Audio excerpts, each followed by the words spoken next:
நான் ஒரு அமெரிக்க நிறுவனத்தில் பணிபுரிகிறேன். விடுமுறைக்காக வந்திருந்த பொழுது 1 மணி நேரம் என் அப்பாவுடன் வங்கியில் கழித்தேன். ஏனெனில் அவர் கொஞ்சம் பணம் மாற்ற வேண்டியிருந்தது. என்னால் அமைதியாக இருக்க முடியாமல் ஒரு அறிவுரையை கூற முற்பட்டேன்.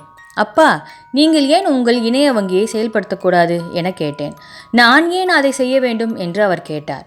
சரி, நீங்கள் பணமாற்றம் போன்ற விஷயங்களுக்கு இங்கே 1 மணி நேரம் செலவிட வேண்டியதில்லையே. உங்கள் ஷாப்பிங்கை ஆன்லைனில் கூட செய்யலாம். எல்லாம் மிகவும் எளிதாக இருக்கும் அப்பா என்றேன்.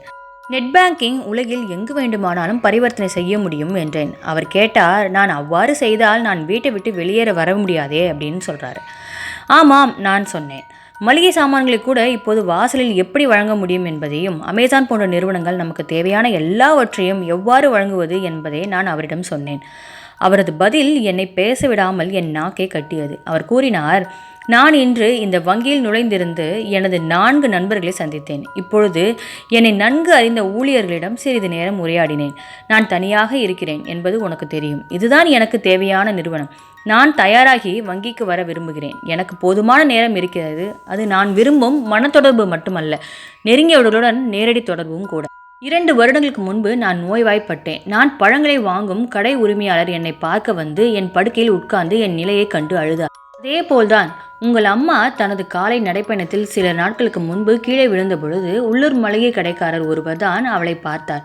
நான் வசிக்கும் இடத்தை அவர் அறிந்திருந்ததால் உடனடியாக அவரது காரில் நம் வீட்டிற்கு அழைத்து வந்து விட்டு சென்றார். எல்லாம் ஆன்லைனில் மாறினால் எனக்கு அந்த மனித தொடர்பு இருக்குமா? எல்லாவற்றையும் எனக்கு வழங்குவதற்கும் நேரம் செலவழிக்கவும் எனது கணினியுடன் தொடர்பு கொள்ளும்படி என்னை ஏன் கட்டாயப்படுத்த வேண்டும்? நான் விற்பனையாளரை மட்டுமல்லாமல் நான் கையாளும் நபரை அறிய விரும்புகிறேன். அது உறவுகளின் பிணைப்புகளை உருவாக்குகிறது. அமேசான் இதையெல்லாம் வழங்குகிறதா? தொழில்நுட்பம் வாழ்க்கை அல்ல. மக்களுடன் நேரத்தை செலவிடுங்கள், சாதனங்களுடன் அல்ல. நீதி என்னன்னா, அன்பு வியாபாரம் அல்ல, அது வாழ்க்கையின் ஒரு அங்கம். உங்களுக்கு பிடிச்சிருந்துச்சா இந்த பதிவு?